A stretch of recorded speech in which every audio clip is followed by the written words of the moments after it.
Assalamualaikum dan salam perpaduan. Cantik sungguh si bunga kejora, buat hiasan di hari raya. Marilah sahut seruan negara, bangsa membaca, bangsa berjaya. Saya Nur Farzana Nabiha binti Muhammad Najib dari Sekolah Kebangsaan Seri Saujana Kota Tinggi Johor. Kod sekolah saya JBA 3064. Saya berumur 11 tahun. Hobi saya ialah membaca buku dan menyanyi. Saya bercita-cita untuk menjadi doktor. Saya memegang jawatan sebagai pengawas sekolah dan saya juga memegang jawatan sebagai Lance Corporal dalam unit beruniform Tunas Kadet Remaja Sekolah. Sahabat-sahabat semua, hari ini saya begitu teruja untuk berkongsi tentang buku cerita yang telah saya baca ini. Buku ini merupakan koleksi 10 buah buku yang menceritakan tentang tokoh terkenal yang bernama Abu Nawas. Beliau terkenal dengan kebijaksanaan serta kepintarannya menyelesaikan masalah. Antara tajuk yang terdapat dalam 10 koleksi cerita Abu Nawas ini ialah Isteri untuk Anaknya. Buku ini diterbitkan oleh Educate Publication Sendirian Berhad pada tahun 2015. Panel editorial terdiri daripada Saudara Harpit Kaur, Saudari Nur Syafiqah Yusof dan Saudari Zainiah Abdul Wahab.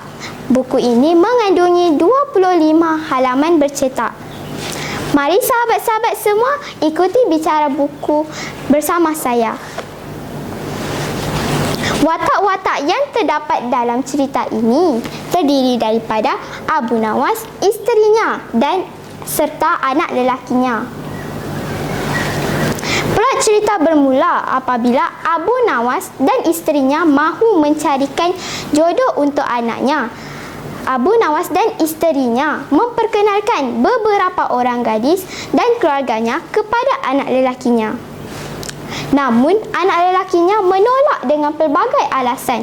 Antara alasan yang diberi ialah perempuan itu terlalu tinggi, terlalu gemuk, rambutnya kusut masai, tidak pandai memasak dan macam-macam lagi alasan yang diberikan. Abu Nawas berasa putus asa dalam pencariannya itu. Isteri Abu Nawas menyuruhnya bertanyakan kepada anaknya, anak lelakinya itu, apakah sebenarnya ciri-ciri gadis pilihannya untuk dijadikan isteri.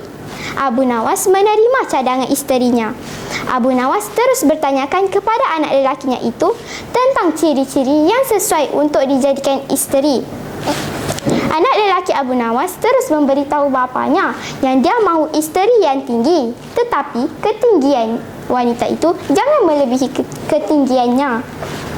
Wanita itu juga mesti berambut panjang, kulitnya cantik dan pandai memasak. Yang lebih penting, wanita itu mesti sanggup susah dan senang bersamanya. Keesokan harinya, Abu Nawas mengajak anaknya itu ke pasar dan menyuruh anaknya itu berpakaian kemas agar kelihatan segak dan tampan. Tiba-tiba, Abu Nawas menampar muka anaknya dan menjerit mengatakan anaknya sepatut ditampar kerana telah mengikut apa yang disuruh. Sahabat-sahabat semua, pelik betul perangai Abu Nawas kan?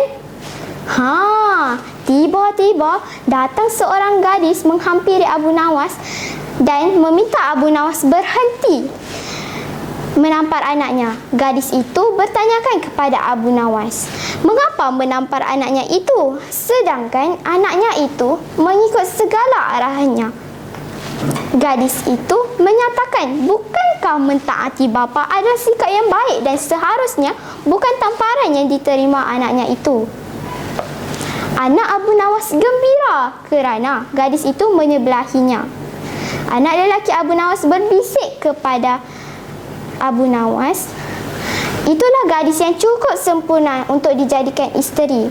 Abu Nawas berasa keliru dan menghalang hasrat anaknya itu untuk berjumpa gadis itu lagi. Abu Nawas memberitahu anaknya boleh mendapatkan gadis yang lebih baik dan lebih cantik. Hari berikutnya, Abu Nawas membawa anak lelakinya itu ke bandar. Di sana, sekali lagi Abu Nawas menampar muka anaknya itu dan menjerit berkali-kali memarahi anaknya dan melakukan apa yang disuruhnya. Orang ramai melihat perlakuan Abu Nawas kepada anaknya dan kali ini seseorang gadis keluar dan menyuruh Abu Nawas berhenti memukul anaknya itu. Semua orang melihat ke arah gadis itu. Gadis itu berkata, hanya orang yang bodoh sahaja yang akan menurut arahan tanpa berfikir panjang.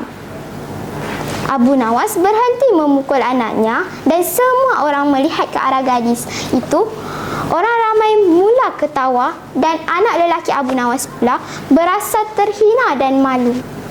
Abu Nawas pula tersenyum dan berbisik kepada anaknya dengan mengatakan pada anaknya bahawa gadis yang menegurnya itu bijak dan sesuai dijadikan isteri. Kerana menurut Abu Nawas, gadis itu akan menjaga anaknya dan mengajar anaknya ke jalan yang betul. Nasihat Abu Nawas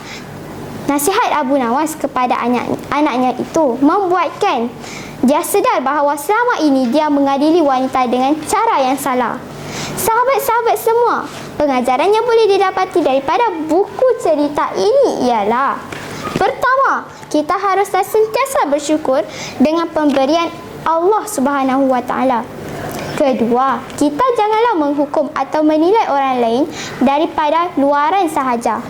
Akhirnya sahabat-sahabat, keistimewaan buku ini adalah perkataan-perkataannya dicetak berwarna-warni mengikut suku kata. Ini akan memudahkan pembacaan untuk sahabat-sahabat semua. Sekian, terima kasih.